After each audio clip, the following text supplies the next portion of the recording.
Bonjour à vous toutes et tous. Je suis ravi de voir que vous êtes aussi nombreux pour cette conférence sur un sujet qui, à l'évidence, passionne encore énormément de gens parce que, vous le savez sûrement, un ouvrage est paru récemment sur le thème de Jean-Christian Petit-Fils, le Saint-Suaire de Turin. Alors, je l'ai reçu pour Noël, je ne l'ai pas encore lu, mais je me doute qu'il s'agit d'un bon ouvrage. Jean-Christian Petit-Fils étant un excellent historien, dont l'objectivité n'est pas à remettre en cause ou en doute. Pour ceux que ça intéresse aussi, ils auront le temps peut-être après la conférence de venir prendre les références. Je vous conseille fortement le livre de Jean d'Artigues, donc sur le même sujet, de linceul de Turin, mais qui est un livre extrêmement bien écrit, très pédagogique, et qui va au fond des choses. Jean d'Artigues est un ingénieur, et il a donc l'œil du scientifique, et il apporte un certain nombre d'éléments qui sont extrêmement instructifs. Et c'est un ouvrage assez récent, puisque si mes souvenirs sont bons, il date de 2018 ou 2020, donc c'est très très récent. Bon, vous en doutez, on pourrait parler des heures sur le linceul de Turin. J'avais pris des notes, j'en ai 35 pages. Je ne vais pas vous les donner toutes parce qu'on n'aura vraiment pas le temps, hélas. Et l'objectif de mon propos aujourd'hui, c'est de prendre vraiment le parti de l'authenticité du linceul. Pourquoi ? Parce qu'il y a des raisons objectives de considérer le linceul de Turin comme étant le témoignage d'un événement inexplicable scientifiquement. Je reviendrai peut-être sur cette relation de la science avec le linceul de Turin notamment, et qui fait qu'aujourd'hui, en toute objectivité, on ne peut pas nier que cet objet matériel, cet objet archéologique, pose de très profondes questions et soulève un certain nombre de questions, justement, que même la science ne peut pas, auxquelles la science ne peut pas répondre. Et ce n'est pas parce que la science ne peut pas répondre à ces questions que ces questions n'existent pas. Et je reviendrai, si j'ai le temps tout à l'heure, sur ce problème justement de la relation entre la science et, pour ne pas utiliser un terme que les scientifiques n'aiment pas trop, qui est le surnaturel, mais il y a un problème de relation entre la science et ce qui n'est pas explicable par la science. Alors, vous connaissez tous cette phrase de notre Seigneur à Saint Jean, lorsqu'il dit, enfin à propos de Saint Thomas, lorsque Jésus dit « Parce que tu m'as vu, Thomas, tu as cru. Heureux ceux qui n'ont pas vu et qui ont cru. » Alors c'est une phrase qui est évidemment célèbre entre toutes, mais qui est assez déstabilisante pour le croyant. Parce que c'est une phrase qui demande de la part du croyant du courage et de la persévérance, et aussi de la confiance. Parce qu'on a un personnage, Jésus, qui nous demande de croire à quelque chose qui n'est pas visible. Et donc ça peut déconcerter même les esprits les plus forts, et vous avez sans doute remarqué, si vous croyez à l'authenticité du linceul de Turin, dans le regard de ceux qui n'y croient pas, lorsque vous parlez d'authenticité, vous avez toujours un petit regard de gausserie ou d'incompréhension, voire un peu de moquerie. Parce qu'on nous demande de croire en un objet dont l'origine n'est pas explicable par la science. Et comme je le disais à l'instant, si ce n'est pas scientifiquement explicable, pour nombre de nos contemporains, ça n'existe pas. Ou alors, un jour, la science arrivera à expliquer. Et ça, c'est une position que l'on retrouve très très fréquemment. Pourquoi ? Mais parce qu'on se méprend sur la notion même de la science, sur ce qu'est la science. Et pour reprendre une définition qui a été donnée par Étienne Klein, qu'on ne peut pas, alors qui est un astrophysicien éminent, mais qu'on ne peut pas taxer de parti pris. Mais pour Étienne Klein, la science, c'est une méthode de connaissance qui ne répond qu'à des questions scientifiques. Point barre. Et qu'est-ce que c'est que la science? La science, c'est cette méthode de connaissance qui nous permet de comprendre le monde qui nous entoure. Et donc, il répond aux questions fondamentales du comment, du qui, du quand, du pourquoi. Alors, cette question du surnaturel avait déjà posé problème du temps de notre Seigneur, du temps de Jésus, puisque les pharisiens, voyant Jésus faire des miracles, eh bien, lui demandaient toujours, lui réclamaient toujours un signe supplémentaire. Un signe, en quelque chose de tactile, de palpable. Remarquez que le mot miracle signifie en fait, miraculum en latin, signifie signe, un signe. Et donc Jésus n'a pas voulu leur donner d'autres signes que celui tiré de la vie du prophète Jonas, qui a vécu 8 siècles auparavant. Et ce signe demandé un jour par les pharisiens, et qui a été refusé à ce moment-là par Jésus, eh bien ce signe existe bel et bien. Et il confirme donc les paroles prophétiques de Jésus de Nazareth annonçant sa mort et sa résurrection, c'est le linceul de Turin. Alors, voilà un petit peu le programme sommaire que je me propose d'aborder, alors assez rapidement malheureusement, parce que le temps nous est compté. Mais donc on va analyser et présenter le linceul de Turin autour de 8 points. Alors, le premier, c'est une présentation toute simple du linceul, parce que je pense que la plupart d'entre vous connaissent quand même le sujet, de quoi il s'agit en tout cas. Ensuite, on va parler de l'enquête historique. Alors là, je vais passer rapidement, parce que c'est un sujet qui prête encore à controverse sur le devenir du linceul avant le XIVe siècle. Donc les historiens là se battent encore sur tel ou tel point de détail du parcours du linceul, donc je passerai assez vite. Et j'aborderai en 4e point le linceul pièce à conviction. Donc on va étudier la formation de l'image. Et puis ensuite, au 5e point, on va essayer de la comprendre. On va voir ce qu'il y a sur cette image, ce que représente cette image. Et puis on va ensuite, au 6e point, aborder les études scientifiques. Alors quelques-unes, on va simplement, surtout s'appuyer sur les travaux du STURP, donc cette équipe américaine qui a travaillé sur le linceul à la fin des années 70. On va très rapidement passer sur l'apport de l'étude de la palynologie, l'étude des pollens.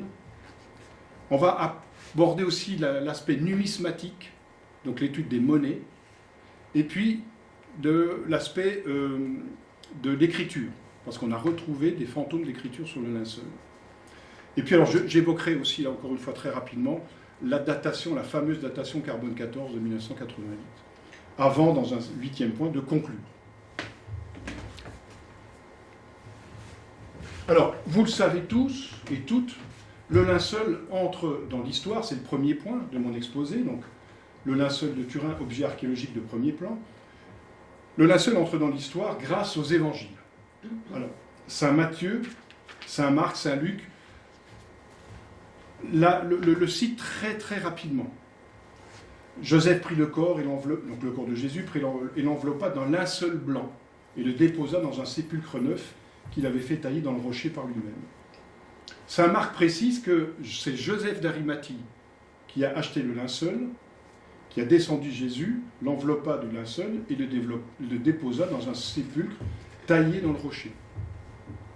Et Saint Luc ajoute que Joseph alla trouver Pilate, lui demanda le corps de Jésus et l'ayant descendu, l'enveloppa d'un linceul et déposa donc dans le sépulcre. Cette demande d'ailleurs de Joseph d'Arimathie à Pilate est très très instructive et montre que Saint Luc travaille comme un historien, un vrai historien. Je reviendrai là-dessus d'ailleurs. Mais gardez ça en tête. Alors c'est évidemment Saint Jean qui donne le plus de détails. Pourquoi ? Tout simplement parce qu'il était présent au moment de la Passion, au pied de la croix, et au moment de l'ensevelissement de Jésus dans le tombeau. Après cela, dit Saint Jean, Joseph d'Arimathie, qui était disciple de Jésus en secret par crainte des Juifs, demanda à Pilate d'enlever le corps de Jésus. Et Pilate le permit. Il vint donc et prit le corps de Jésus. Nicodème, qui était venu la première fois trouver Jésus de nuit, vint aussi, apportant un mélange de myrrhe et d'aloès d'environ 100 livres. Ils prirent donc le corps de Jésus et l'enveloppèrent dans des linges avec des aromates, selon la manière dont celui rend usage chez les Juifs. Or, au lieu où Jésus avait été crucifié, il y avait un jardin, et dans le jardin, un sépulcre neuf où personne n'avait encore été mis. Et plus loin, Saint Jean, lorsqu'il se rend au tombeau, pour constater qu'il est vide, il précise « Pierre sortit avec l'autre disciple, et ils allèrent au sépulcre. Ils couraient tous deux ensemble, mais l'autre disciple courut plus vite que Pierre et arriva le premier au sépulcre. Et s'étant penché, il vit les linceuls, en grec c'est le terme de autonia, posés à terre, mais il n'entra pas. Simon-Pierre, qui le suivait, arriva à son tour et entra dans le sépulcre. Il vit les linges posés à terre et le suaire qui couvrait la tête de Jésus, non posé avec les linges, mais roulé dans un autre endroit. Alors l'autre disciple qui était arrivé le premier au sépulcre entra aussi, il vit et il crut. Alors, ce passage de Saint Jean sur la disposition des linges a posé beaucoup de problèmes aux historiens et aux exégètes. Parce qu'on n'arrivait pas à visualiser en fait la position des linges. Alors, je vous ai mis ce petit dessin un peu enfantin, mais suffisamment précis pour vous montrer de quoi il s'agit. En fait, l'abbé Carmignac, qui est un éminent savant qui est mort en 1986 et qui était un des spécialistes mondiaux des manuscrits de la mer Morte, a étudié ce passage et il a conclu que Pierre, lorsqu'il rentre dans le tombeau, il voit le linceul et les linges qui l'accompagnaient affaissés à leur place. Alors que la mentonnière, alors l'abbé Carmignac parle de mentonnière, il s'agit sans doute effectivement d'une mentonnière et du suaire en même temps, la mentonnière, elle n'était pas affaissée et elle était à la même place qu'au moment où elle était lorsqu'on a enseveli Jésus. Et donc comme traduction stricte, l'abbé Carmignac proposait « Pierre regarde les linges affaissés et la mentonnière qui était sur la tête de Jésus, non pas affaissés avec les linges, mais le contraire, c'est-à-dire enveloppés ou enroulés à la même place. » Qu'est-ce que ça veut dire? Ça veut dire simplement que le corps qui était dans le linceul, alors je vais utiliser un terme qui n'est pas tout à fait adapté, mais pour que vous compreniez bien, s'est évaporé. Il est passé, c'est comment? À travers le linge, et donc le linceul qui recouvre le corps s'est affaissé, et la mentonnière et le suaire sont restés à leur place, c'est-à-dire enroulés sur place. Voilà. Mais il y a donc bien une séparation entre le linceul et la mentonnière. Si on était venu si on était venu enlever le corps de Jésus, on n'aurait pas procédé comme ça. On aurait enlevé le linceul, mis de côté, enlevé la mentonnière, mis de côté. Et donc on aurait fait un tas, si vous voulez, avec les linges. Or là, non, les linges sont restés tels qu'ils étaient au moment de la déposition de Jésus. Alors ça, c'est un élément important. Alors ce que je voudrais vous proposer aujourd'hui, c'est d'exposer justement la thèse selon laquelle on peut conclure que l'image imprimée sur le linceul de Turin ne peut s'expliquer autrement que par la résurrection. Alors, il y a un petit point sur lequel je dois insister, c'est l'aspect extérieur du linceul. Donc c'est un tissu de lin. Or, le lin, lorsqu'il est tissé, il est naturellement brun sombre. Il n'a pas la couleur du lin tel qu'on le connaît. Et pour le rendre à la fois plus souple et plus présentable, eh bien, on le blanchit. Or, les études ont montré qu'avant le 7e siècle de notre ère, eh bien, on blanchissait le lin en le trempant dans une solution d'une herbe, dont j'ai oublié le nom, mais c'est pas très grave, la saponaire, voilà, et de cendre de bois. Et donc cette mixture de saponaire et de cendre de bois, eh bien, permettait de blanchir le lin. Or, après le 7e siècle de notre ère, les métiers à tisser sont beaucoup plus développés et on va blanchir le lin avant le tissage. Alors, pourquoi je vous dis ça? On a remarqué que sur le linceul de Turin, au passage, aux endroits où le lin, le fil de trame passe au-dessus de l'autre fil, eh bien, on a des traces sombres. Ça veut dire qu'on a blanchi le lin après l'avoir tissé. Et donc, on a déjà un indice chronologique sur la manière de fabriquer le lin, c'est qu'il est au moins antérieur au 7e siècle de notre ère. Et donc là, déjà, on a un souci, un problème avec la datation carbone 14, qui date le lin du 14e siècle.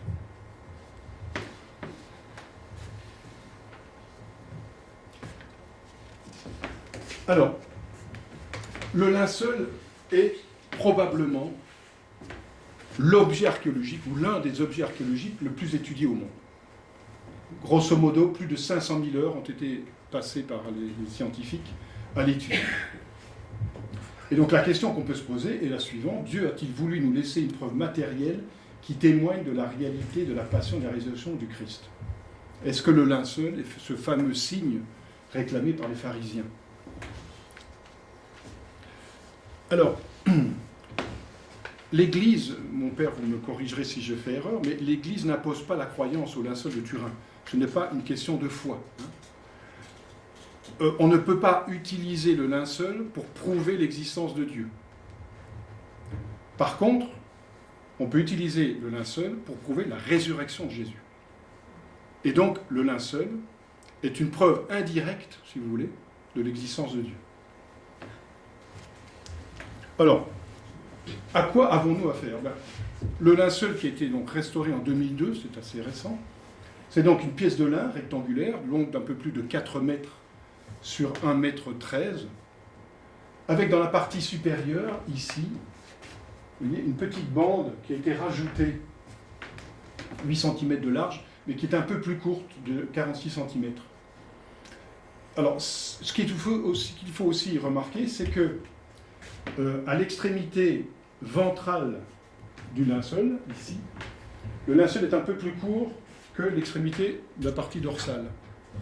Donc il a dû être aménagé, on ne sait pas trop pourquoi. Mais une partie des pieds de la partie ventrale est coupée, on ne les voit pas. Alors, pour la raison, on l'ignore, mais en tout cas, une chose est sûre, c'est que les pieds du Christ ne dépassaient pas du linceul. On l'avait bien enveloppé, plus de 4 mètres. Il y a de quoi envelopper complètement le corps d'un homme. Alors, c'est un tissu qui est extrêmement léger parce qu'il est très fin. Donc, épaisseur à peu près 0,33 mm. Il pèse 1 kg, un peu plus d'1 kg, pour une superficie de 5 mètres carrés. Jean Dartig dit que, en mettant bout à bout tous les fils du linceul, on arriverait à une longueur de 33 km à peu près. Donc c'est vous montrer la densité en fait du fil, du tissu.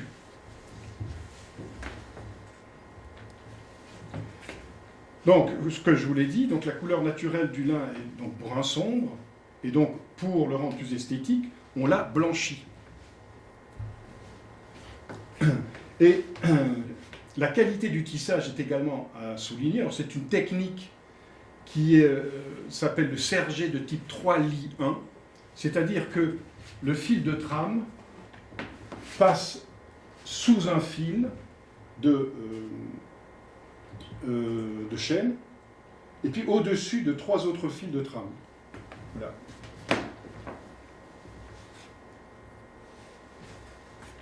Alors, le sergé est ici en chevron. Donc c'est le signe triangulaire que vous avez sur les Citroën, notamment. Ce qui rend donc le tissu très souple. Et une chercheuse, Barbara Frall, chercheur italien, a émis l'hypothèse qu'il pourrait s'agir d'un tissu qui était au départ destiné au culte du temple et qui devait être porté par le grand prêtre. Alors c'est un tissu qui était extrêmement cher et qu'on ne pouvait pas trouver comme ça au coin de la rue. Il fallait vraiment avoir des entrées auprès du grand prêtre ou de la classe sacerdotale du grand temple pour pouvoir acheter ce tissu. Or, on sait que ce tissu a été acheté par Joseph d'Arimathie, qui était un homme très riche, nous dit les évangiles, et qui faisait partie du Sanhédrin. Donc là, il n'y a pas de contradiction en fait avec ce que nous disent les évangiles. Il est tout à fait acceptable de considérer que c'est bien Joseph d'Arimathie qui a acheté ce tissu extrêmement précieux.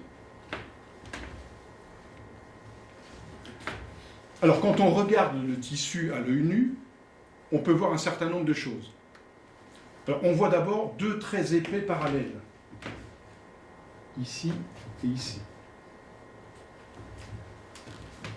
On voit également diverses taches en bistre ou rosé de forme indéterminée qui ressemblent à du sang. La plus visible est ici sur le poignet droit, également sur la tête. On a 24 trous triangulaires qui ont été raccommodés, rapiécés, qui ont été causés probablement par des gouttes d'argent en fusion lorsque l'incendie, la chapelle de Chambéry a brûlé en 1532. On a ici, alors retenez bien aussi ce détail, deux ensembles de petits points, de petits cercles en forme de L. Alors on pense qu'il s'agirait en fait de grains d'encens qui sont tombés sur le linceul parce qu'à un moment donné, le linceul a servi de nappe d'autel. Et donc avec l'encensoir, on pense que certains grains incandescents sont tombés sur le tissu et l'ont brûlé. Alors on a des zones ici, par exemple, des auréoles d'eau qui sont attribuées là aussi, enfin, qui sont attribuées à un incendie antérieur à celui de 1532. Et puis on a effectivement une silhouette floue d'un homme vu de face et de dos. Alors, pour information, vous voyez en haut à gauche, échantillon RAS, ça c'est donc le professeur RAS a fait des études du pollen, et également le carbone 14. Donc vous voyez dans quelle zone se trouvent les fragments de linceul qui ont été utilisés pour la datation de carbone 14. C'est donc d'un parti rapiécé, et vous verrez sur les images qu'au Moyen-Âge, lorsqu'on faisait des extensions du linceul, on le tenait par les mains, avec les mains. Et donc il y a une contamination qui s'est faite sur le linceul même. Je reviendrai sur cette question. Alors avant 1988, toutes les conclusions des études scientifiques menées sur le linceul de Turin s'accordaient en faveur de l'authenticité du linceul. Et puis il y a eu donc cette fameuse datation en 1988, 3 datations par 3 laboratoires différents, Zurich, Tucson et Oxford, qui ont conclu différemment en donnant une datation, une date au Moyen-Âge. Et vous connaissez toute cette photo célèbre, avec le fameux point d'interrogation au bout, d'exclamation, pardon, qui n'a absolument rien de scientifique. Alors, là, on est en dehors de la science. Mais ça montre bien l'état d'esprit de, notamment, le professeur Tite, qui était un adversaire farouche de l'authenticité du linceul. Mais en science, on a beaucoup de mal à affirmer une chose. Mais bon. Alors aujourd'hui, donc, il existe 2 thèses. Soit le linceul est bien celui du Christ, soit c'est l'œuvre d'un faussaire.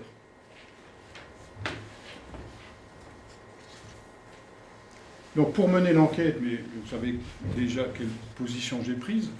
Alors je l'ai prise non pas avant de commencer mon étude, mais en conclusion justement. Mais donc pour mener cette enquête, il faudra d'abord parcourir l'histoire du linceul. Donc je vais le faire très rapidement, vous m'en excuserez d'avance. Relever la correspondance étonnante de tous les détails relevés sur le linge avec ce que nous disent les évangiles quand même. Et puis présenter quelques résultats des études scientifiques. Alors on commence par l'histoire du linceul, très très rapidement. Le premier document incontestable de l'existence du linceul, vous l'avez sous les yeux, remonte aux années 1353. Donc on est au milieu du XIVe siècle. À cette époque, le linceul est la propriété d'un noble champenois, Geoffroy de Charny, qui est l'époux de Jeanne de Vergy. Et donc vous voyez, effectivement, là, sur cette enseigne de pèlerinage, eh bien, la représentation du fameux linceul avec le personnage vu de face et de dos.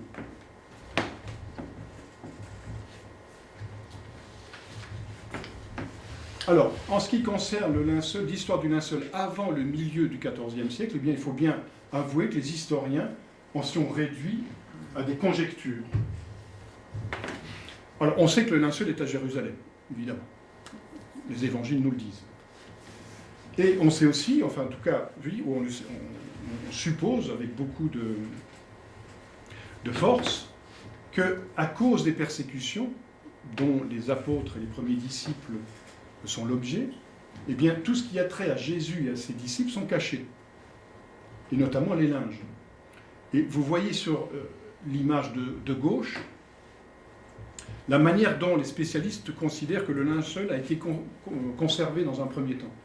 C'est-à-dire qu'on l'a plié et on l'a rangé dans une jarre qui, au cours du temps, s'est probablement humidifiée. Et donc, les fameuses traces d'eau que je vous montrais tout à l'heure proviennent peut-être de ce moment-là. C'est-à-dire que le linceul a pris l'eau un peu, si vous voulez.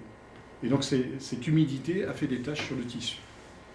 Vous avez au centre des jarres qu'on a retrouvées à Qumran et qui servaient également pour conserver les manuscrits, les fameux manuscrits de la mer Morte, dont certains étaient d'ailleurs entourés de linge. Et donc, le dessin de droite vous montre comment a pu être plié le linceul. Et les petites taches vertes que vous voyez en bas, ce sont des traces d'humidité.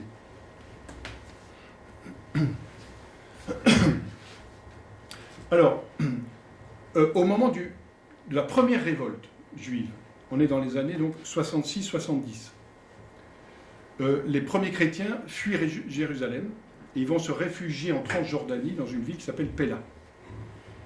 Il est fort probable, encore une fois là aussi, on met ça au conditionnel, qu'ils amènent avec eux un certain nombre de reliques de la Passion, et notamment le linceul. Un siècle plus tard, presque, en 132-135, a lieu la seconde révolte juive. Et là, les chrétiens fuient la Palestine pour se réfugier à Édesse, qui est aujourd'hui en Turquie.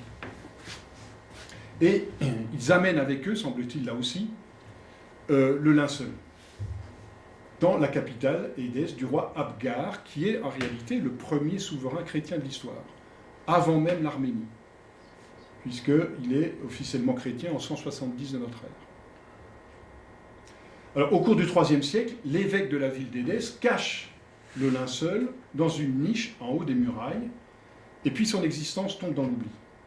Jusqu'au milieu du VIe siècle, où le roi perse, qui s'appelle Khosroès Ier le Grand, les Perses sont les grands ennemis des Romains, et au VIe siècle, des Byzantins, qui sont les successeurs des Romains.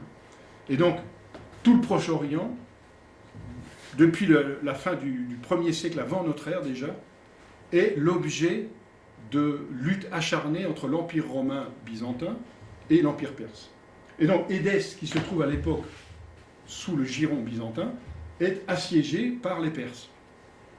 Et donc, au cours de ce siège, eh bien, on découvre dans l'épaisseur du mur de la ville un linge qu'on qualifie d'achéropoïète, c'est-à-dire non fait de main d'homme.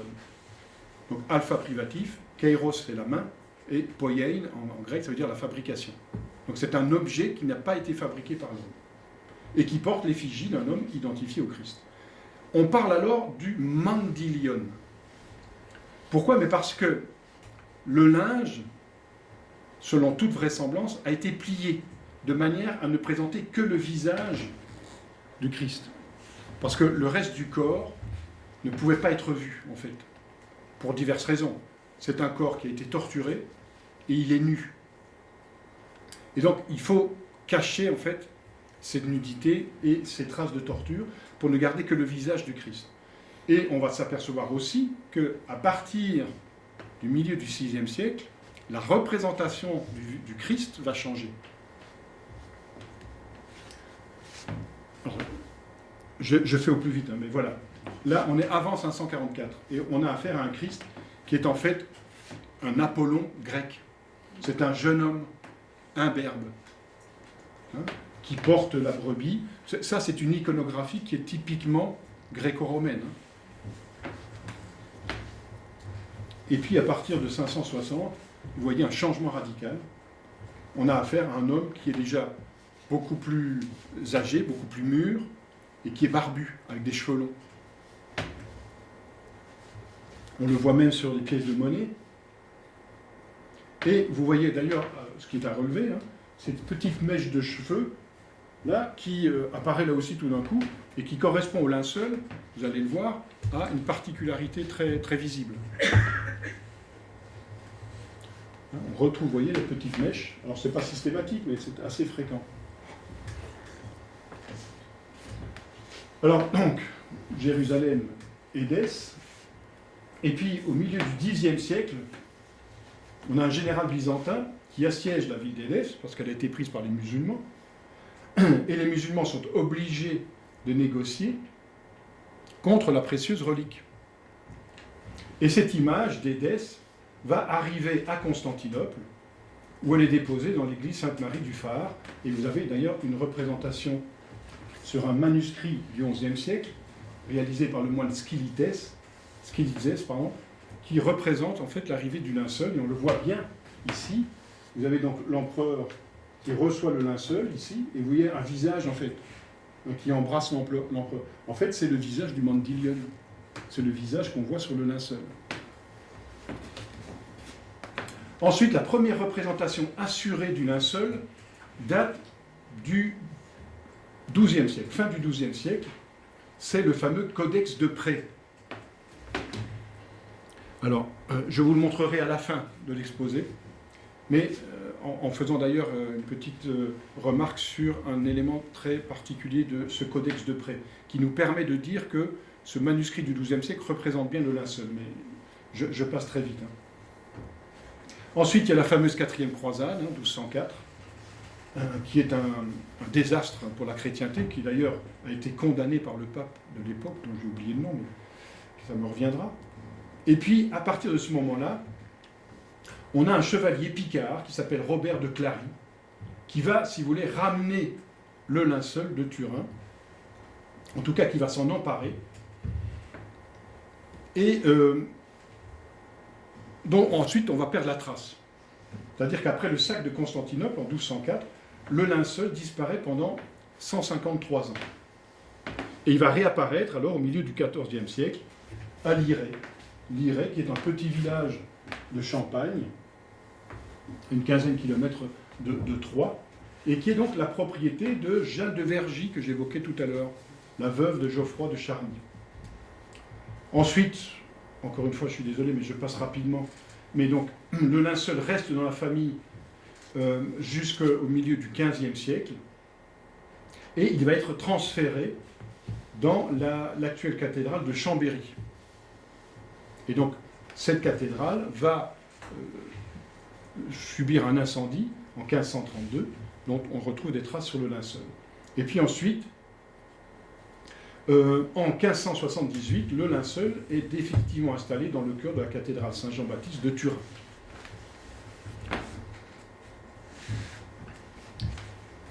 Et donc, il sera vénéré comme une relique insigne jusqu'à la fin du XIXe siècle. Alors, il y a sans doute parmi vous des gens qui ont vu le linceul. Je ne l'ai pas vu personnellement, mais je connais des gens qui l'ont vu et qui disent tous qu'on ne peut voir le linceul qu'à une certaine distance. Si vous êtes trop près, vous ne voyez rien. Si vous êtes trop loin, vous ne voyez rien non plus. Il faut vraiment avoir une distance d'au moins 2 à 3 mètres à peu près. Alors, à la fin du 19e, en 1898, apparaissent les premières études scientifiques. Et à la demande du roi d'Italie, on a un médecin, en fait, qui s'appelle Secondo Pia, c'est un avocat, pardon, plutôt, qui est un photographe amateur et qui va prendre une série de photographies du linceul. Et qui va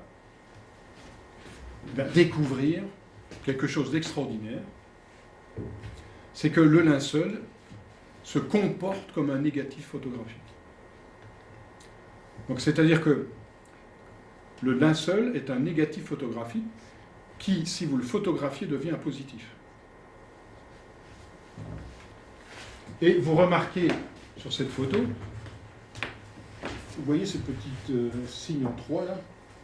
C'est en fait une coulée de sang en forme de 3 à l'envers, mais que les peintres du Moyen-Âge et de l'époque byzantine ont pris pour des cheveux. Et c'est pourquoi on représente sur certains portraits les fameuses petites mèches du linceul. Alors il faut attendre 1931 alors par contre pour avoir les fameuses photographies du linceul qui sont encore d'ailleurs très couramment publiées aujourd'hui, qui sont des photographies prises par un photographe professionnel alors qui s'appelle Giuseppe Enrier. Et c'est un personnage, un photographe professionnel dont le travail est reconnu et respecté par tous et qui n'a jamais été accusé de trafiquer une image. Parce qu'au départ, lorsque Segundo Pia a publié les premières photographies en 1898, tout de suite on a crié au trucage, au faux. Avec Giuseppe Enrier, il n'en va pas de même, parce que lui c'est un photographe professionnel qui est connu pour la qualité de ses tirages, et on le voit effectivement, cette photo de Enrier est absolument magnifique. Alors, comment cette image s'est-elle formée en fait? Ça c'est la grosse question à laquelle la science ne peut répondre. Donc on va très rapidement voir comment, en tout cas, quelles sont les hypothèses qui ont été émises pour expliquer la formation de l'image sur le linceul.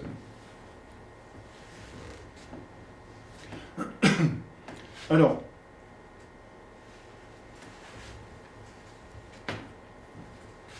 le processus de formation de l'image peut être divisé en 3 groupes. On peut l'expliquer par des mécanismes naturels, ou par des procédés artificiels, ou alors par une intervention surnaturelle. C'est-à-dire que si on ne peut pas expliquer les 2 premiers points, il faut bien expliquer la présence de l'image, parce qu'elle est quand même là. Et donc, l'intervention surnaturelle, inexplicable, est un élément à prendre en compte. Alors, là aussi, je vais passer rapidement, parce qu'il est déjà 4 heures presque. Alors, le premier principe naturel qui a été évoqué, c'est la vaporographie. C'est une hypothèse qui a été émise par Paul Vignon et les professeurs Yves Delage. Selon eux, donc, l'image serait due à l'imprégnation du tissu par un gaz formé de la combinaison de la sueur ammoniacale du corps non lavé avec la myrrhe et l'aloès, disposés en grande quantité dans le tombeau. Donc, imaginez le corps de Jésus, torturé, en sueur évidemment, qui n'a pas été lavé parce qu'on est à la veille du sabbat. Donc on n'a pas le temps de préparer le corps, donc on le met vite dans un linceul. On y met plusieurs dizaines de livres de myrrhe et d'aloès pour retarder, si vous voulez, la putréfaction. Et puis on couvre ça et puis on ferme le tombeau. Et les femmes se disent qu'elles reviendront plus tard pour soigner le corps, et le laver, etc. Et donc, Paul Vignon et Yves Delage pensent que c'est cette combinaison de transpiration, de sueur et de myrrhe et d'aloès qui ont provoqué la formation de l'image. Des expériences montraient que des vapeurs ammoniacales pouvaient en effet oxyder l'aloès et donner une substance brune que l'on trouve sur le linceul. Alors cette thèse présente de gros problèmes. Par exemple, pour expliquer que l'image se soit projetée sans déformation, les auteurs supposent, parce que si vous regardez l'image du suaire, en fait, vous avez une image qui est parfaitement symétrique. Alors que le suaire, normalement, le linceul, il aurait dû donc recouvrir le corps et donc tomber de chaque côté du corps. Là, non, vous avez une image parfaitement symétrique du ventre et du dos. Alors, pour expliquer cette symétrie, les auteurs disent que, en fait, on a mis des gros blocs de myrrhe et d'aloès de façon à tenir horizontalement le pan supérieur du linceul. Vous voyez? Donc, le pan inférieur, ça ne pose pas de problème, il est posé sur une dalle de pierre. Mais le dessus, avec la pesanteur, il épouse les formes du corps. Et donc, pour le maintenir plat, eh bien, on a mis des gros blocs de myrrhe et d'aloès, de façon à ce qu'il reste plat. Bon, évidemment, c'est une explication qui ne résiste pas à l'analyse. Vous imaginez le montant de myrrhe et d'aloès qu'il aurait fallu.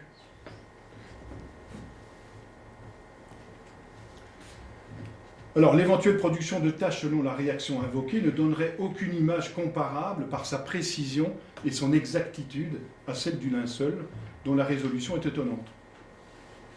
Et cela pour diverses raisons, dont les principales sont qu'un gaz diffuse dans toutes les directions et non pas dans un sens précis. Là aussi, je vais revenir dans la formation de l'image.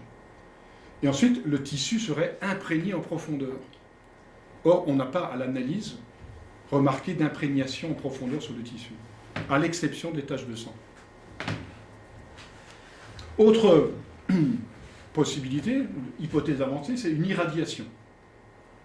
Donc entre 2005 et 2006, des chercheurs italiens ont mené des expériences d'irradiation sur les tissus du lin avec un laser.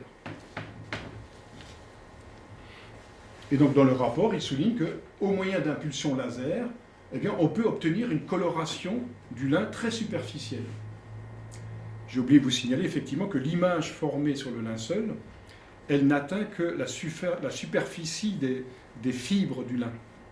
Donc les fibres du lin ont été brûlées de façon très superficielle et non pas en profondeur. Donc là, on obtient effectivement le même effet en utilisant une impulsion laser. Nous avons également obtenu une tache latente, invisible après l'irradiation, apparaissant seulement en raison du vieillissement artificiel du lin naturel. Le résultat peut-être le plus important est d'avoir identifié certains processus photochimiques qui peuvent expliquer à la fois la couleur de la surface et le phénomène de la coloration latente. Il est possible que ces processus photochimiques ont contribué à la formation de l'image sur le suaire. Alors, il reste toujours très prudent. Le seul souci, c'est qu'on ne connaît pas dans l'Antiquité et au Moyen-Âge de technologie connue, j'ai mis à l'exception du miracle, pour réaliser un objet similaire. Il ne faut jamais perdre de vue que le linceul est un objet unique. On n'a pas d'autre exemple. Alors je passe ici également rapidement sur l'effet couronne. Donc là, c'est un effet qui est obtenu par une décharge électrique caractérisée par l'ionisation du fluide conducteur. Et donc des expériences réalisées ont montré la formation d'images détaillées présentant les mêmes caractéristiques de faible profondeur que l'image du linceul. Là encore, le gros souci, c'est que on n'a pas d'éléments à apporter sur l'existence de ce procédé dans l'Antiquité. Il a été suggéré, donc, dans l'Antiquité, on n'avait pas les moyens de produire un champ électrique nécessaire pour former une image. Alors, on a suggéré que le tremblement de terre qui est mentionné dans les évangiles, eh bien, aurait généré un courant électrique dans le sous-sol et qui aurait donc participé à la formation de l'image. C'est une hypothèse, vous la prenez comme vous voulez. Alors, après donc les procédés de formation naturelle, voyons les procédés artificiels. Alors, on a souvent dit que le suaire de Turin était une peinture. C'est l'argument le plus simple pour nier l'authenticité du linceul. Donc, démontrer que c'est une image, le fruit de l'industrie humaine. Donc, un évêque du XIVe siècle, Pierre d'Arcy, et puis Calvin au XVIe siècle, affirmaient, mais sans aucune preuve, que le linceul était l'œuvre d'un peintre. On a même fait appel, récemment d'ailleurs, à Léonard de Vinci. Alors, le problème, c'est que Léonard de Vinci, ça ne colle pas vraiment avec la datation au carbone 14. Et donc vous avez alors effectivement des représentations peintes du linceul, ça existe. Alors pourquoi ce n'est pas une peinture? D'abord parce que l'image est floue. Comme je le disais tout à l'heure, il faut au moins 2 mètres de distance pour distinguer l'image. Et donc on imagine mal un peintre peindre son image à 2 mètres de distance, c'est-à-dire avec un pinceau qui fait au moins 2 mètres de long. C'est assez particulier. L'image, deuxième point, n'a aucun contour, c'est-à-dire qu'elle se perd dans le tissu. On n'arrive même pas à la copier. Ensuite, pourquoi aurait-on peint une image en négatif? Pourquoi et comment? Hein? On a évoqué la possibilité d'une image initialement positive, virant avec le temps au négatif. Alors ça, c'est un procédé qui est connu. Sur certaines peintures, fresques anciennes, notamment à Assise, on a constaté qu'au cours du temps, le blanc est devenu noir. Il y a eu un changement de ton. Mais ça ne vaut que pour la peinture blanche. Sur les autres couleurs, on n'a pas remarqué ce phénomène. Quatrième point qui pose problème, c'est que lorsque vous utilisez pour peindre le pinceau ou les doigts, ben, vous avez toujours des traces sur la peinture de direction. Vous ne peignez pas toujours de la même façon et du même côté. Vous faites des nuages, vous tournez. Vous écrivez, vous dessinez un cercle, vous tournez. Et donc on a des traces de ce mouvement. Or, on n'a décelé aucune direction en analysant l'image du linceul. Aucune trace d'instrument. Cinquième point, la peinture, si c'était vraiment une peinture, elle aurait, le liquide, la peinture même, aurait traversé le tissu par capillarité, évidemment. Et donc, on aurait des traces de l'autre côté du linceul. Or, ce n'est pas le cas. Ensuite, la peinture n'aurait très certainement pas résisté à la chaleur émise par l'incendie de 1532. Les pigments auraient probablement fondu. Or, on ne trouve aucune altération sur le linceul. Et enfin, on n'a retrouvé aucune trace de peinture ou de pigment ou de colorant sur le linceul. Donc la thèse de la peinture pose problème. Et donc les travaux menés entre 78 et 80 par le STURP, donc le Shroud of Turin Research Project, ont mené à la conclusion suivante: de façon incontestable, irréfutable, le linceul de Turin ne peut être en aucun cas le résultat d'une peinture, car on n'y trouve avec certitude aucun de ses composés, pigments ou liants. Par contre, il y a bien des taches de sang sur le linceul. Alors, c'est une conclusion qui a été remise en cause, notamment par McCrone. Je ne reviens pas sur les détails parce que c'est un spécialiste américain qui lui-même a fait des travaux qui sont eux aussi controversés. Alors, autre hypothèse qui est beaucoup plus récente, celle-là, le chauffage d'un bas-relief. Alors, c'est notamment en France des personnes qui ont voulu démontrer que, en chauffant un bas-relief en pierre ou en métal, et en appliquant sur ce bas-relief chauffé un tissu, eh bien, la chaleur faisait qu'on obtenait effectivement une image imprimée sur le tissu. Donc, chauffer à des températures de l'ordre de 200 degrés, évidemment, c'est un peu comme lorsque vous posez votre fer à repasser sur le tissu. Je pense qu'on connaît tous cet inconvénient qui peut arriver quand on est inattentif. Alors, vous avez à gauche une image, effectivement, faite par ce procédé-là, et puis, à droite, l'image du linceul. Alors, vous voyez quand même déjà une certaine différence, de netteté déjà, et de symétrie du visage, de composition même du visage. Alors pourquoi est-ce que c'est une hypothèse qui ne tient pas la route? Bon, d'abord, je viens de l'évoquer, la dissemblance évidente. Malgré les lois de la pesanteur, l'image du linceul est plate, elle est horizontale, vous voyez.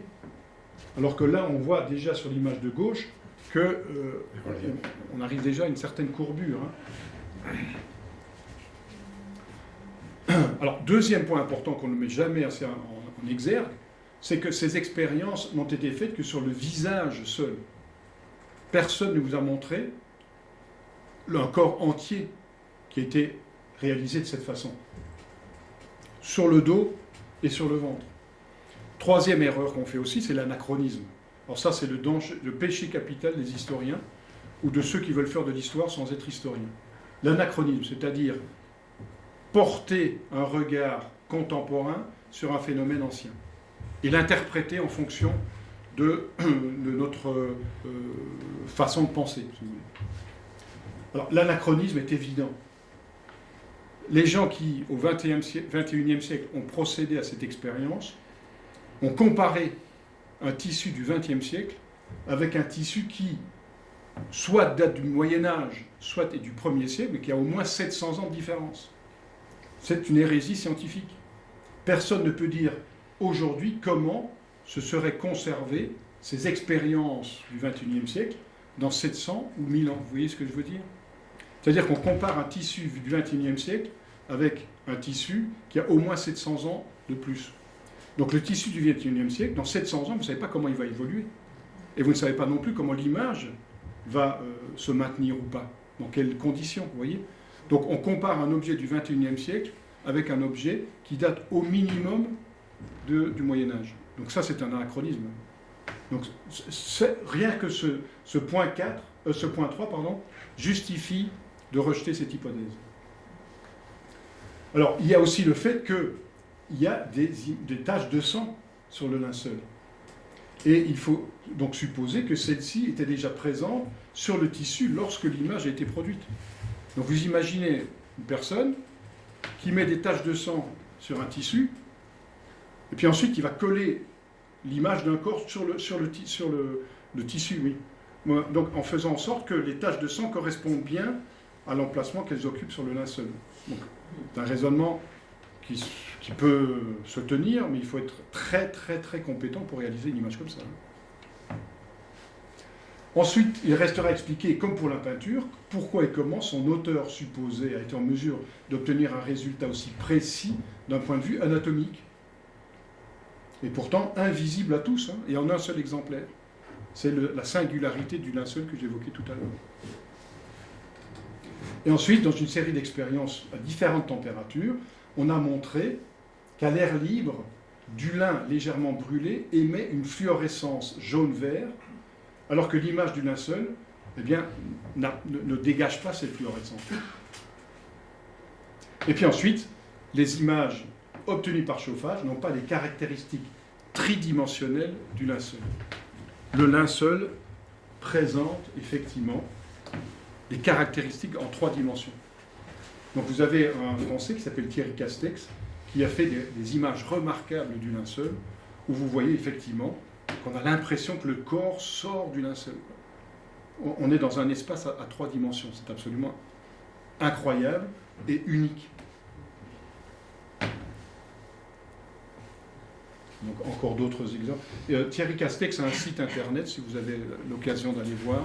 Je vous engage vraiment très fort à le faire, parce que ces images sont absolument incroyables.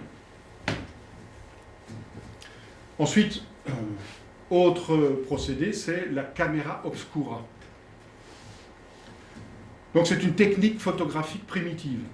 Donc on imprime sur le tissu l'image d'un modèle qui a été donc spécialement conçu, mais qui est à l'extérieur de la chambre. Donc vous avez une petite chambre noire, et dans laquelle on a fait un petit trou sur une des parois. Et donc, l'image que vous voulez reproduire sur le tissu que vous avez dans la petite chambre sombre, eh bien, elle est à l'extérieur.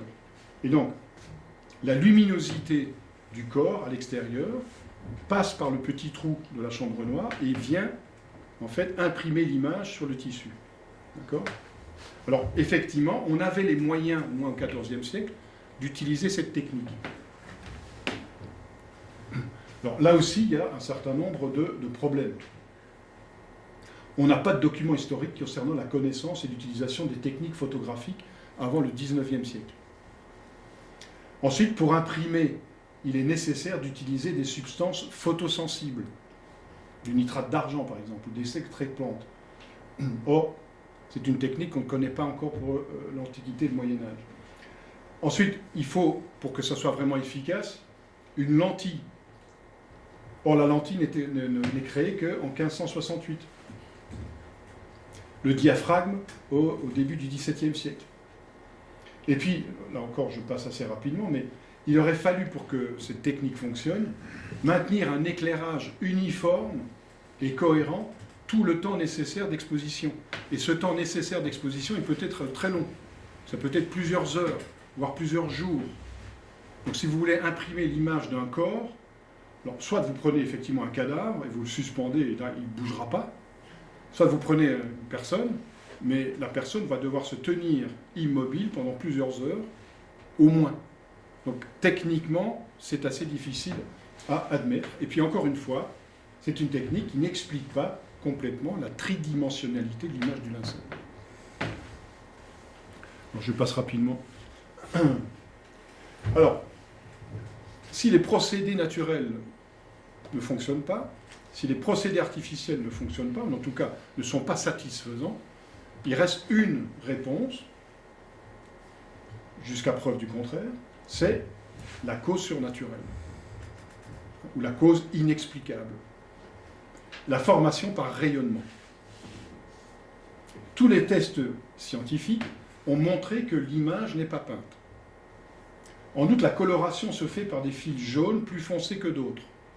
Et l'image est superficielle, comme je le disais, imprimée à la surface des fibres, 40 microns. C'est-à-dire que la coloration ne traverse pas les fils. On ne voit pas l'image du linceul de l'autre côté, sur le dos. Donc cette image, cet aspect très particulier de l'image du linceul suscite par conséquent l'idée d'une formation insolite, à savoir la mise en action d'un processus exceptionnel qui est une forte radiation lumineuse émise par le corps lui-même, et qui est une radiation qu'on appelle isotope, c'est-à-dire qui est unidirectionnelle et orthogonale au linceul. Elle se fait dans une seule direction. Vous avez ici sur cette peinture donc la position du Christ dans son linceul, et cette théorie donc est notamment celle du père Jean-Baptiste Renaudot, qui est un physicien, donc non seulement c'est un homme d'église, mais c'est un physicien respecté. Donc selon lui, alors c'est un terme technique, mais le corps aurait émis à partir de son deutérium un flux de protons qui aurait créé l'image, et un flux de neutrons qui aurait rechargé et rajeuni le carbone 14 du tissu. Il explique en même temps les résultats de la datation carbone 14. C'est-à-dire que cette irradiation aurait rajeuni le tissu. Et donc l'image du linceul est droite, elle n'est pas déformée. Il a donc fallu que le drap soit tendu au-dessus et en dessous du corps qui est en lévitation. Et voilà ce que propose donc le père Renaudot. L'image du linceul est donc isotrope, c'est-à-dire que les rayons ont été émis dans une seule direction, c'est-à-dire le haut ou le bas, mais pas sur les côtés. Effectivement, on n'a aucune image sur les côtés du linceul.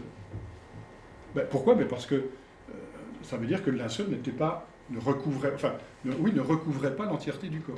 À un moment donné, comme l'image le montre, on imagine, parce qu'encore une fois c'est une hypothèse scientifique, mais qui répond le mieux à toutes les questions que pose le linceul. Le père Renaudot et d'autres avec lui d'ailleurs imaginent, donc supposent, que le corps de Jésus s'est levé et que le drap s'est tendu en dessous et au-dessus. Et qu'ensuite le corps a traversé le tissu. Vous voyez ?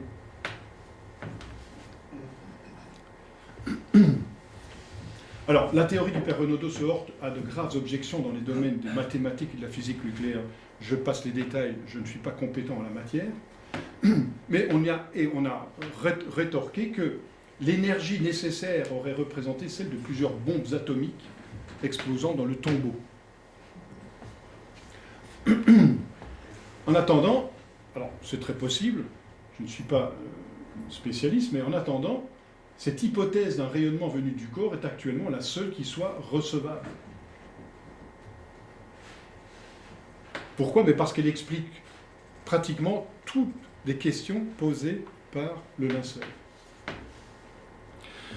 Donc, en résumé, l'image a été formée par impression due à un rayonnement très puissant, très intense et très bref, et cette image n'est pas déformée, comme si le tissu était étendu sur le cadavre en suspension dans l'air au moment de l'impression. Donc cette formation d'image est incompréhensible et non reproductible. Donc c'est la singularité du linceul. Personne jusqu'à aujourd'hui n'a apporté une image semblable sur un tissu. Alors maintenant, 5e point, comprendre l'image. Donc on a l'image effectivement d'un homme. Alors c'est à l'évidence l'image d'un homme d'âge mûr, estimé entre 30 et 45 ans, qui est donc bien bâti et musclé. Alors il est nu, comme on le voit, il porte la moustache et une barbe bifide, donc il y a 2 pointes, mais qui a été d'ailleurs en partie arrachée, on peut le voir sur les images. Et il porte des cheveux longs qui tombent entre les omoplates. Alors remarquez d'ailleurs la forme des cheveux, la position des cheveux, ils sont parallèles au visage. Si vous vous couchez, mesdames qui avez les cheveux longs, ben, vos cheveux, en fait, ils tombent. Et donc, ils ne sont pas sur les joues. Là, on a les cheveux qui sont parallèles aux joues. Donc, c'est un détail qui pose question. Alors, la taille estimée, entre 1,78 m et 1,81 m, c'est une taille assez courante pour l'époque, puisqu'on a retrouvé dans des cimetières juifs du 1er siècle des squelettes d'une taille similaire, autour de 177 cm. Et donc le poids estimé entre 71 et 80 kg. Il est de type méditerranéen, pour ne pas dire sémitique. C'est un homme qui a été torturé, à l'évidence. On a donc noté de nombreuses taches de sang et des coulées sanguines qui montrent que cet homme a subi les supplices de la passion décrits par les évangiles. On a des traces de flagellation, on a les traces du port d'une calotte d'épines. Je reviendrai également, ce n'est pas une couronne d'épines, c'est une calotte. Du portement de la croix, de la crucifixion et du coup de lance sur le côté.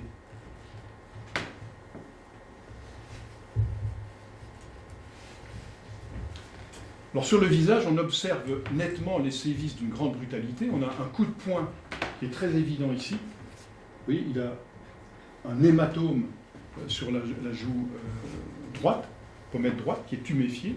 On a une fracture du cartilage du nez, une déchirure de la paupière droite, et puis des arrachements de barbe, qui n'est plus tout à fait symétrique. Et puis on a une lèvre qui est abîmée. Donc c'est un homme qui a subi des coups, qui a reçu des coups. C'est un homme qui a été flagellé. On trouve donc des traces de sang à la tête. On le voit très nettement ici en blanc, sur le front et sur les côtés. Ce qui d'ailleurs a permis aux spécialistes de considérer que le Christ avait reçu donc une calotte d'épines. Il est probable que ces épines aient été en fait associées à effectivement une couronne de jonc qui est aujourd'hui conservée à la Sainte-Chapelle. Donc, vous imaginez une couronne faite avec des bouts de branches de jonc sur lesquels ensuite on applique ces épines de façon à former un petit casque, si vous voulez. Et donc, on voit sur le dos, notamment, surtout sur le dos, eh bien, une grande quantité de blessures qui sont réparties du cou jusqu'aux pieds. Trace d'une flagellation extrêmement dure qui a été faite au moyen d'un instrument qu'on appelle le flagrum romain, vous voyez ici en représentation, qui n'est pas un fouet, ce n'est pas un flagellum. Le fouet donnait simplement des coups qui ne pénétraient pas dans les chairs, si vous voulez. Le flagrum est vraiment un instrument romain de torture. En général, donc, il est muni de 3 lanières, aux extrémités desquelles on a placé des petites haltères en plomb. Et on a été d'ailleurs jusqu'à compter le nombre de coups que l'homme du suaire avait reçus, et on arrive effectivement à une 40aine de coups. Donc tout cela est conforme au récit évangélique, mais aucun détail ne concorde avec les habitudes iconographiques, alors que tout s'accorde avec des découvertes récentes. Et donc cette simple constatation des coups reçus par l'homme, eh bien, permet d'exclure l'hypothèse d'un faussaire antique ou médiéval, bien incapable de connaître toutes ces données historiques. Alors voilà donc le flagrum à nouveau. Donc on a compté environ 120 marques de coups, ce qui permet de dire que le nombre de coups portés, puisque un flagrum porte 3 lanières, à une quarantaine de coups. Et donc vous voyez ici, sur l'image, effectivement, on revoit bien la forme de ces petites haltères de plomb. Alors on sait aussi, en tout cas le docteur Barbet avait observé l'obliquité des coups qui se présentent en éventail à partir de 2 points situés à droite et à gauche du corps, mais à des hauteurs différentes. Donc le docteur Barbet avait pensé, imaginé, que l'homme avait été fouetté par 2 bourreaux, alors de tailles différentes, l'un à droite, l'un à gauche, ou alors par un seul bourreau, mais qui faisait un droit et un revers, si vous me permettez cette analogie tennistique. Et donc voilà, il a été flagellé, et donc il est suspendu par les bras, et non pas attaché à une colonne. Pourquoi? Mais parce qu'on a des traces de ces petites haltères sur le ventre. Si l'homme avait été attaché à une colonne, le fouet n'aurait probablement pas pu atteindre le ventre. Donc là, on imagine, on pense, ça c'est une supposition, mais qui repose quand même sur un examen détaillé du linceul, que l'homme était donc debout, entièrement nu et attaché par les bras au-dessus de la tête. Donc voilà les reconstitutions, ce que ça peut vous donner une image de ce qu'était le corps de Jésus après la flagellation. Alors ces petites haltères, en fait, ne pénétraient pas forcément très profondément dans la peau, mais elles déchiraient les muscles et les nerfs, en fait.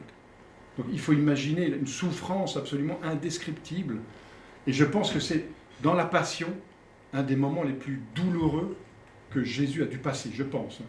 C'est extrêmement insupportable.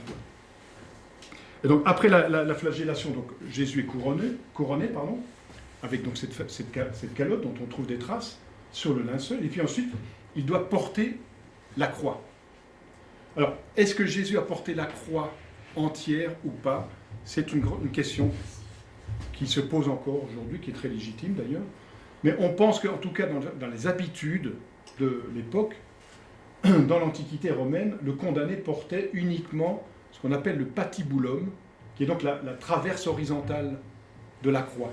Le stipes étant donc le montant restant sur le lieu de l'exécution. Il faut imaginer donc Jésus absolument épuisé porter ce patibulum, qui est une grosse pièce de bois qui devait peser au moins 50 kilos. Alors l'image vous représente, là évidemment encore une possibilité du portage. Il est possible aussi que Jésus n'ait pas été attaché au patibulum, mais qu'il ait simplement porté la poutre sur les épaules, comme on peut porter un morceau de bois aujourd'hui encore. Mais on en trouve des traces de ce portage sur le linceul. Et alors, ce qui est intéressant de savoir aussi, c'est que Jésus étant épuisé et tombant en plusieurs voies, les Romains décident de réquisitionner Simon de Cyrène. Et là aussi, les historiens se sont dit, mais d'où vient cette pratique? On n'aurait jamais pensé que les Romains iraient tirer quelqu'un dans la foule disant, maintenant, toi, tu viens porter la croix. En fait, c'est une prérogative, comment dirais-je, un type de corvée auquel les peuples soumis aux Romains étaient assujettis. C'est ce qu'on appelle l'angaria. L'angaria, c'est une réquisition que les Romains pouvaient faire auprès des populations soumises pour des travaux de construction, de réfection, de transport, et dont les pèlerins eux-mêmes n'étaient pas exemptés. Or, Simon de Cyrène est soit un pèlerin de passage à Jérusalem, soit un juif établi à Jérusalem et qui vient de la colonie de Cyrène, qui est aujourd'hui en Libye. Et donc, même ce passage-là des évangiles est historiquement vraisemblable. Les Romains ont réquisitionné Simon à cause du principe de l'angaria. Vous voyez ? Donc ce n'est pas une invention des évangiles.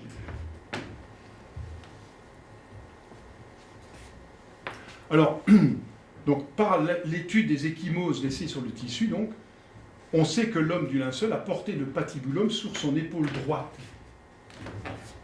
Ici. Et on voit que le patibulum a aussi apporté des excoriations sur le côté gauche. Donc, ça veut dire d'une part que Jésus était droitier, parce qu'il portait le patibulum sur l'épaule droite, et ça veut dire aussi que le patibulum que Jésus portait a dû glisser sur le dos, par exemple lorsqu'il a chuté. Alors, ce qui est intéressant aussi de noter, c'est qu'on a retrouvé au niveau du nez des fragments de poussière minérale qui correspondent à du calcaire que l'on trouve notamment à Jérusalem. Ensuite, il est crucifié. Et on retrouve effectivement sur les mains et les pieds de l'homme du linceul toutes les caractéristiques de la crucifixion. Alors, pour les mains, vous voyez que le dessin vous le montre bien, les clous utilisés, qui faisaient à peu près 12 cm de long, hein, donc c'est quand même conséquent, pour 8 cm de diamètre, donc c'est des gros clous, eh bien, ils n'étaient pas placés dans la paume de la main, comme on le trouve encore régulièrement dans les crucifix aujourd'hui, mais dans le poignet, dans un endroit très particulier que les médecins connaissent sous le nom de le point de Desto, qui est un point, en fait, qui est situé à peu près au niveau du poignet et qui permet de suspendre un corps sans que la main se déchire. Parce que le docteur Barbet, notamment, avait fait des expériences là-dessus, sur des cadavres, et il avait remarqué que lorsqu'on mettait un clou dans la paume de la main, le poids du corps faisait que le clou, en fait, déchirait la main, et donc le corps s'affaissait. On a donc remarqué, notamment le docteur Barbet, a remarqué qu'en le mettant dans cet endroit, eh bien, la main résistait, donc le corps était parfaitement attaché à la croix. Et on a d'ailleurs aussi le même type d'espace pour les pieds. Donc espace de Desto pour les mains et espace de Méra pour les pieds. Alors, on se pose encore la question de savoir s'il y a eu un clou ou deux clous pour les pieds. Là, on l'ignore. Par contre, ce que l'on sait, c'est que le pied droit a été remonté de façon à ce qu'il soit plan par rapport au stipes, par rapport au menton, et qu'on a remis le pied gauche par-dessus. Ou à côté, mais en tout cas, voilà des représentations des plaies aux mains et aux pieds assez réalistes. Donc soit il y a eu un clou, soit deux clous pour les pieds. Donc la marque du pied droit est donc à plat sur le linge, prouve qu'il devait être également à plat sur le stipes. Donc cela démontre aussi que les jambes étaient en position semi-fléchie, formant un angle de 120 degrés sur la croix. Donc vous voyez que les études permettent d'apporter un nombre de détails absolument époustouflants sur la crucifixion, la passion de Jésus. Donc on arrive même à déterminer la position qu'occupait Jésus sur la croix. L'écoulement des traces de sang, par exemple, permet de dire aussi que le bras gauche était allongé, et restait allongé très longtemps, alors que le bras droit était fléchi. Tout ça pour permettre, en fait, à l'homme du linceul de pouvoir tirer sur le bras pour respirer.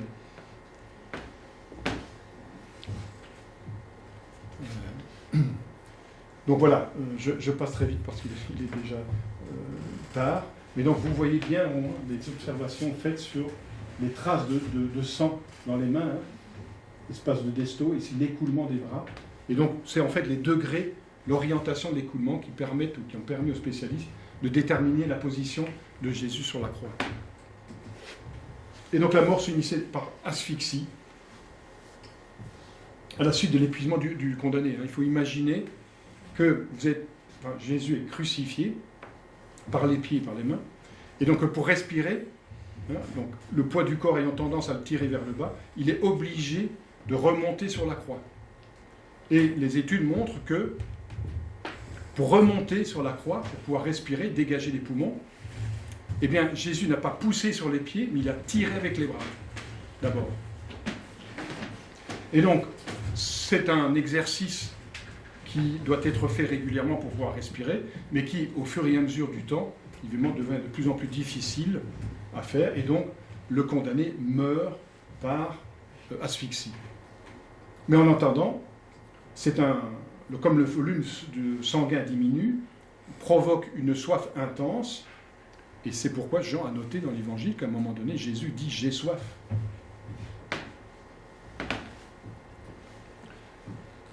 Voilà. Le fait que Jésus pousse un cri aussi, avant de mourir, hein, Jésus ayant poussé un grand cri, expira, eh bien, prouve que Jésus était en position haute. Donc il venait d'inspirer pour avoir suffisamment d'air pour crier, hein, une dernière fois. Et donc il est mort brutalement d'un arrêt cardiaque, qui s'est affaissé sur la croix. Bon, alors je passe là aussi les détails parce que j'aurais malheureusement pas le temps. Et puis alors le coup de lance, eh bien, là aussi la taille de la blessure observée sur le linceul est de 4 cm,8 sur 1 cm 5 sur de largeur. Donc ça correspond à celle de la pointe d'une lance romaine. Et Jean d'Artigues précise même que le bourreau devait être à la même hauteur que le condamné. Et a utilisé sa lance, en fait, comme un poignard. Alors, on imagine, en fait, Jésus assez haut sur la croix, hein, et on utilise là. Et donc là, non. La position de la plaie permet de dire que, comme le montre le dessin, Jésus n'était pas très haut sur la croix. Et ça se comprend aussi, hein, parce que lorsqu'il a parlé à sa mère, il a dû le faire avec une voix extrêmement faible. Il fallait que sa mère et Saint Jean et les femmes soient assez près de Jésus pour l'entendre et comprendre ce qu'il disait. Et puis ensuite, le corps est enseveli. Alors, aussi, je suis désolé, mais je veux aller assez vite. Donc Jésus est crucifié à la 6e heure, c'est-à-dire à midi, et il meurt à la 9e heure, donc 3 heures plus tard, selon la tradition. Ce qui est très rapide.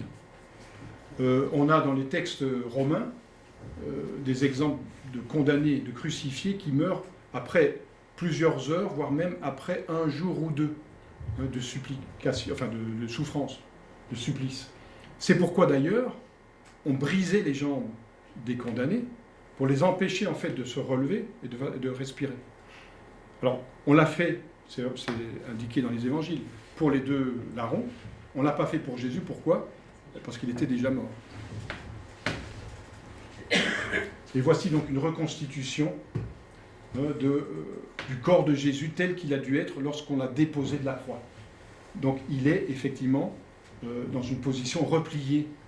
C'est pourquoi d'ailleurs certains mal intentionnés avaient relevé que la longueur des jambes ne correspondait pas, hein, avec le reste de la taille du corps. Mais c'est normal, si les jambes sont repliées, elles apparaissent un peu plus courtes que s'ils avaient été allongées. J'ai oublié de vous dire aussi que l'espace de Desto dans les poignets avait également comme effet de presser le nerf qui passe par le pouce et qui provoque en fait la rétractation du pouce à l'intérieur de la paume. Ce qui explique pourquoi, sur le linceul, on ne voit que les doigts, on ne voit pas le pouce. Alors ça ne s'invente pas. Quelqu'un au Moyen-Âge, c'est-à-dire à une époque où on ne pratiquait plus la crucifixion, ne pouvait pas connaître ce détail-là. Pas quelque chose qu'on invente. Donc Saint Jean nous dit encore que Nicodème apporte un mélange de myrrhe et d'aloès, d'environ 100 livres, et on a effectivement trouvé des traces de myrrhe et d'aloès sur le linceul. Donc ensuite, vous voyez une représentation d'artiste, hein, de la position de Jésus dans le tombeau. Effectivement là, on voit bien le linceul qui épouse toutes les formes du corps. Et puis donc c'est la résurrection. Donc là, vous voyez bien le dessin. Donc les linges n'ont pas bougé, ils se sont affaissés. Et vous avez ici effectivement la mentonnière qui maintenait donc la bouche en fait, hein, du mort pour éviter qu'elle ne s'ouvre, en place. Donc elle est restée enroulée. Alors venons-en vite aux études scientifiques. Je suis désolé d'aller aussi vite, mais il est déjà 4h30. Donc grâce à la photographie de Secondo Pia, le linceul va reconnaître une renommée internationale qui n'a jamais cessé jusqu'à aujourd'hui. Au début du XXe siècle, 1910, on découvre le caractère tridimensionnel de l'image, une image en trois dimensions, et on a passé cette image série d'appareils, en 1990, Aldo Guerrecci superposait une image positive du linceul avec son image négative légèrement décalée, et on obtient cet effet de relief. Et puis, voici donc des photos de Thierry Castex que j'ai déjà exposées, donc qui datent du début des années 2010. Et là, donc, on voit très bien toutes les traces, vous voyez, toutes les traces blanches, des pieds jusqu'à la tête. Donc, ce sont des traces de sang, en fait, des traces de la flagellation. Alors, les travaux du Sturp. Donc, c'est un groupe de scientifiques américains de plusieurs disciplines qui ont travaillé pendant 5 jours, 120 heures sans discontinuer, pour étudier le tissu sur toutes ses coutures, c'est le cas de le dire. Et qui ont donc conclu 2 choses. Un, que le linceul n'est pas une peinture, et j'ai expliqué pourquoi, et ensuite qu'il y a bien des traces de sang sur le linceul. Alors ces traces de sang, vous les voyez à droite. Alors les résultats. Donc la coloration, donc les résultats des travaux du Sturp. Coloration de l'empreinte est monochrome. Ensuite, les fibrilles qui composent les fibres du lin ne sont pas collées par capillarité. Troisièmement, au niveau des taches de sang, par contre, les fibres sont collées entre elles. Donc il y a eu un liquide. Quatrièmement, le linceul représente un homme dont l'image serait curieusement la projection sur un plan en 2 dimensions parfaitement horizontales, comme je l'ai évoqué tout à l'heure. Cinquièmement, l'empreinte n'a aucun contour. Donc là encore, ça ne peut pas être une peinture. Alors, on a trouvé des grains de poussière découvertes sous les pieds, les genoux, qui correspondent à de l'aragonite, de travertin, qui est un tuf, donc un calcaire, tout à fait comparable à de la poussière extraite d'une tombe de Jérusalem. On a des marques de chute sur le nez, que j'évoquais tout à l'heure. Pas de pigments, pas de mouvements non plus picturaux manuels. En dehors des traces de sang, on n'a retrouvé aucune protéine sur l'ensemble de l'empreinte. Et ces taches de sang sont bien constituées de sang humain. Ça aussi, ça a été remis en cause de nombreuses fois.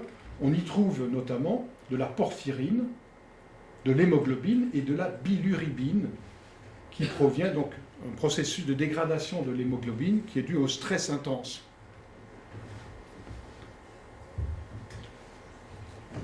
Alors, sous les taches de sang, comme je l'évoquais tout à l'heure, l'empreinte n'apparaît pas. Ça veut dire quoi? Ça veut dire que les traces de sang ont imprégné le tissu avant l'image de l'homme. Vous voyez? Donc l'image est apparue après.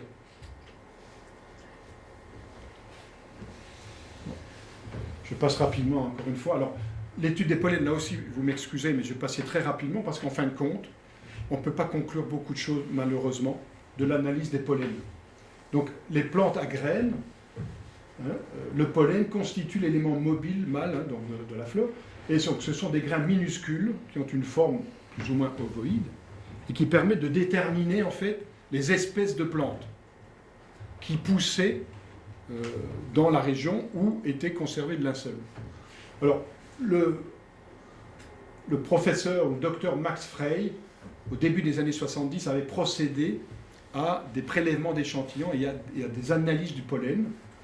Et il avait donc distingué 56 spécimens différents, dont 49 étaient caractéristiques des régions que le linceul avait traversées, donc depuis Jérusalem jusqu'en France, jusqu'en Europe.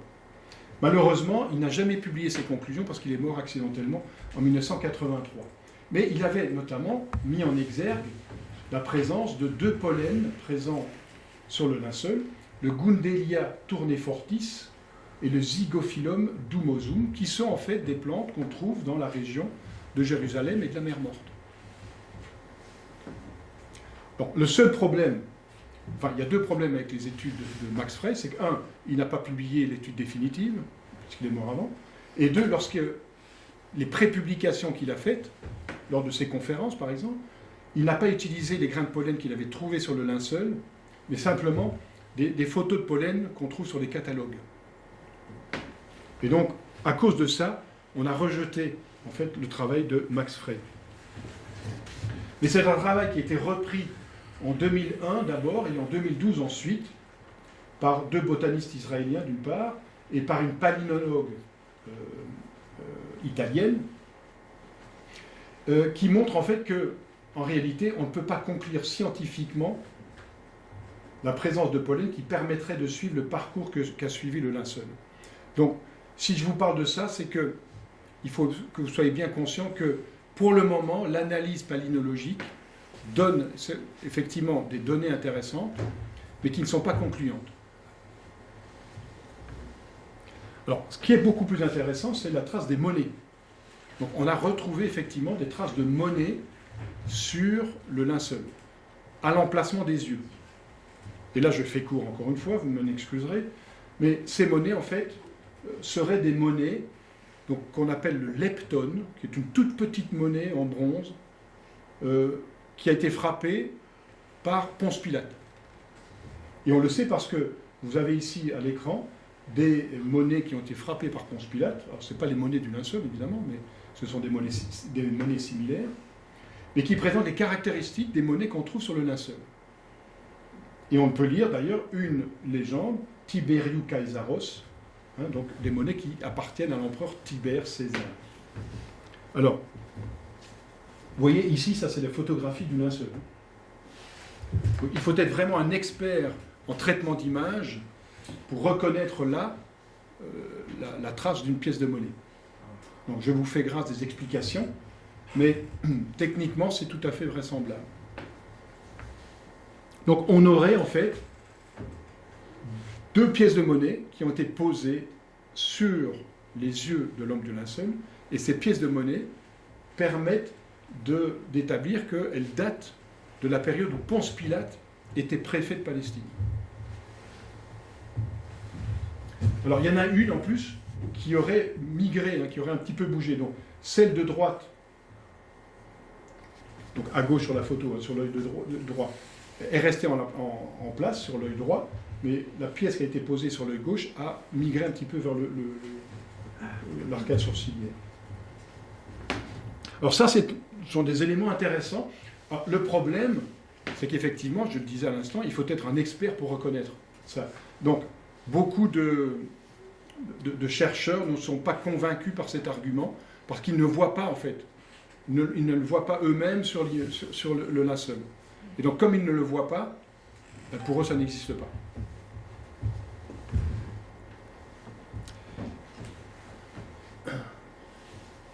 Alors, dernier élément scientifique que je vais vous exposer rapidement aussi, c'est les fantômes d'écriture. Donc, à la fin des années 70, 2 chercheurs italiens ont suggéré la présence d'inscriptions sur le linceul, et en particulier autour du visage. Alors, vous avez sans doute entendu parler du professeur André Marion et de son assistante Anne-Laure Courage, qui avait publié d'ailleurs un livre à succès, d'ailleurs très très bien fait, sur la présence de ces écritures. Alors là, l'image met en exergue, en rouge, les traces d'écriture qu'on a pu voir, et qui donnent un certain nombre d'indications. Alors ce qui est très très intéressant, par exemple, c'est qu'ici, vous avez le nom de Jésus, déjà. Jésus. Donc, il y a le iota qui manque, on a donc le nom de Jésus. Vous avez ici Nazarénus, Jésus de Nazareth. Vous avez ici Il Nekem, donc il sera envoyé à la mort. Et d'autres types d'écritures qui donnent en fait un certain nombre de renseignements très intéressants. À la fois sur l'existence de Jésus, parce que si c'est vraiment avéré, on a là le nom de Jésus sur un tissu du 1er siècle de notre ère, du début du 1er siècle de notre ère. Donc Jésus de Nazareth a bien existé.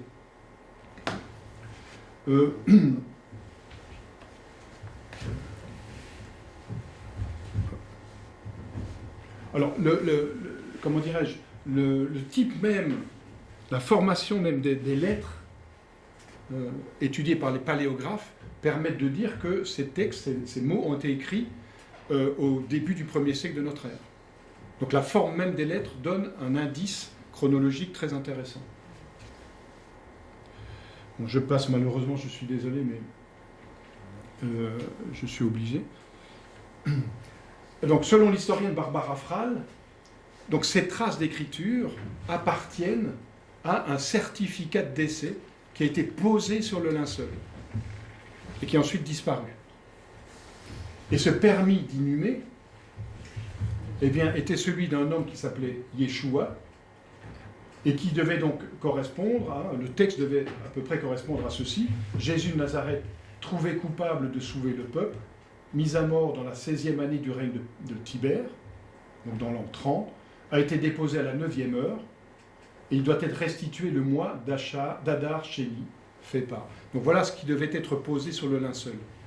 Alors, il devait être restitué le mois d'Adar Sheni. Pourquoi? Mais parce qu'au bout d'un an, le corps du supplicié était rendu à la famille. Donc le temps que les chairs se décomposent et qu'on puisse rassembler les ossements. Donc tout ça fait sens dans l'histoire du peuple juif à l'époque romaine.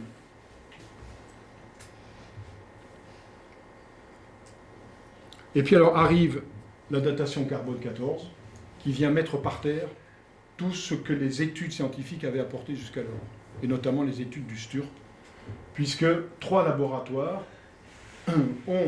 sont arrivés à la conclusion que le linceul datait du Moyen-Âge, 1260-1390. Alors qu'est-ce qui s'est passé? Alors, je ne vous explique pas le processus de formation du carbone 14, mais c'est donc un carbone, un isotope qui est radioactif, il est instable, et donc il disparaît avec le temps. Mais c'est un élément, donc un isotope du carbone, qui apparaît dans l'atmosphère et qui est ingéré, si vous voulez, respiré par les animaux, enfin les organismes vivants. Et tant que ces organismes vivants sont vivants, le taux de carbone 14 reste stable. Et à leur mort, le taux de carbone 14 commence à diminuer. Et il perd la moitié de son poids atomique au bout de 5730 ans. Et donc, les appareils de mesure permettent de calculer le poids atomique du carbone 14 par rapport à un échantillon de référence, évidemment. Et donc, on peut donner des dates assez précises. Et les archéologues, d'ailleurs, utilisent la datation carbone 14 très, très fréquemment. Alors, c'est une datation qui est d'ailleurs qualifiée d'absolue, qui donne donc des dates qui sont, en général, assez bien ciblées. Alors, qu'est-ce qui s'est passé avec le carbone 14 ? Alors, là aussi, je suis désolé de vous passer, mais... Alors, il est fort probable que les échantillons ont été prélevés, alors, soit au mauvais endroit, c'est-à-dire là où je vous expliquais tout à l'heure, là où on tenait le linceul par les mains, et donc il y a eu contamination. Ça, c'est une première hypothèse. Seconde hypothèse, c'est l'hypothèse du père Renaudot, c'est-à-dire que la résurrection elle-même, le phénomène lui-même de la résurrection, a modifié le taux de carbone 14 dans le linceul, donc l'a rajeuni. Ça, c'est une possibilité. Soit c'est une forgerie, c'est-à-dire qu'il y a eu manifestement manipulation des résultats. Alors, il y a des arguments pour et contre. Je ne prendrai pas position pour la dernière proposition, parce que je sais d'expérience, étant archéologue moi-même, que les datations carbone 14, quoi qu'on en dise, sont de plus en plus sûres. On est en 88, donc c'est-à-dire il y a presque 30 ans. La datation, les moyens techniques de datation ont beaucoup évolué depuis. Et donc, aujourd'hui, rien ne permet de dire, malgré cet épisode de datation carbone 14, que le linceul de Turin est une pièce du Moyen-Âge. Et aujourd'hui, même le directeur du British Museum, en 2008, Dr. Ramsley, avait reconnu que la datation qui avait été faite par le laboratoire du British Museum posait problème. Donc, aujourd'hui, il est inutile de se référer aux datations de carbone 14 de 1988 parce que, manifestement, elles ne sont plus pertinentes. Plus du tout. Il faudrait, en fait, refaire les datations carbone 14 sur le linceul. Le problème, c'est que c'est une méthode de datation destructive. C'est-à-dire que vous êtes obligé, comme on le voit d'ailleurs, de prendre un élément du suaire et de le détruire. Vous le brûlez, en fait. Et c'est en brûlant qu'on détecte la présence du carbone 14. Et donc ça demande évidemment beaucoup comment dirais-je, de prudence. Et ça ne dépend que du Vatican, en fait, du Saint-Père. Il n'y a que lui qui pourrait donner l'aval pour une nouvelle datation. Alors, bon, je passe tout ça, je suis désolé, mais... alors, principal obstacle aussi, la datation carbone 14, c'est qu'elle va à l'encontre de toutes les autres disciplines scientifiques qui apportent des indices concordants à la thèse du vrai linceul du Christ. Je vous ai évoqué les pièces de monnaie, les écritures, mais également, alors, effectivement, les techniques de tissage. Donc il y a énormément de disciplines scientifiques qui arrivent à des conclusions qui sont à l'opposé de la datation carbone 14. Et donc là, même un scientifique qui n'est pas convaincu par l'authenticité du linceul devrait quand même se poser des questions. À partir du moment où des techniques scientifiques aboutissent à des conclusions qui sont contraires, on a un problème. Et donc là, il faut se poser vraiment pour trouver la meilleure solution. Alors, en conclusion, mais quels sont les arguments prouvant l'authenticité du linceul, puisque, comme je vous le disais en entrée, je suis partisan de l'authenticité. Alors, il y en a beaucoup, je les ai listés, mais on peut imaginer une image à un négatif photographique n'est pas crédible. D'ailleurs, le linceul est sans aucun rapport avec tous les autres linceuls peints au Moyen-Âge. Donc, encore une fois, c'est la singularité. L'empreinte est sans contour. La position dissymétrique du corps sur la croix, avec le bras droit vertical, etc., elle est contraire à la totalité des représentations des crucifix. Donc là aussi, c'est quelque chose de singulier. On a les traces du flagrum romain, sans traces de sang, flagrum qui était inconnu au Moyen-Âge. Donc on n'a pas pu inventer ces traces sur le linceul. On a les marques du port du patibulum, la représentation de la plaie au cœur qui correspond à un coup donné après la mort. L'empreinte qui nous révèle une connaissance de l'anatomie humaine inconnue à l'époque. Les premières études anatomiques, c'est celle de Vézal, c'est vraiment les études anatomiques scientifiques. C'est Vézal, on est au XVIe siècle, donc on est bien avant le linceul. Les anomalies de proportion, de distorsion que j'exposais tout à l'heure, la longueur des doigts ou des bras, celle des jambes aussi. L'absence d'empreinte sous les taches de sang ne peut pas s'inventer aussi. Donc vous voyez, la nudité qui est complète et qui est impensable au Moyen-Âge. Au Moyen-Âge, on représentait toujours Jésus avec un épizonion, c'est-à-dire un tissu, un linge autour du bassin. Donc personne au Moyen-Âge n'aurait pris la liberté, vous vous rendez compte, de représenter Jésus, Dieu fait homme, nu. C'était inimaginable. Bon, la couronne d'épines empreinte est en bonnet, en calotte. Elle n'est pas circulaire, comme encore une fois toutes les crucifixions le montrent. Les clous des mains sont dans le carpe, donc l'espace de desto, et pas dans les paumes. On a retrouvé des poussières de calcaire de Jérusalem, des pièces de monnaie, donc, la présence d'inscriptions, etc. Et pourquoi n'arrive-t-on pas à reproduire une simple copie, rigoureusement identique, et présentant les mêmes caractéristiques que le linceul d'aujourd'hui? Donc vous voyez, énormément de questions que les partisans de la non-authenticité de Jésus, du linceul, auxquelles ils doivent répondre, et pour lesquelles nous n'avons pas beaucoup de réponses de leur part. Voilà. Bon, ben écoutez, je vous remercie. Désolé d'avoir accéléré le mouvement à la fin, mais le temps passe tellement vite, on pourrait parler pendant des heures. Je vous remercie de votre attention, et puis je répondrai à vos questions.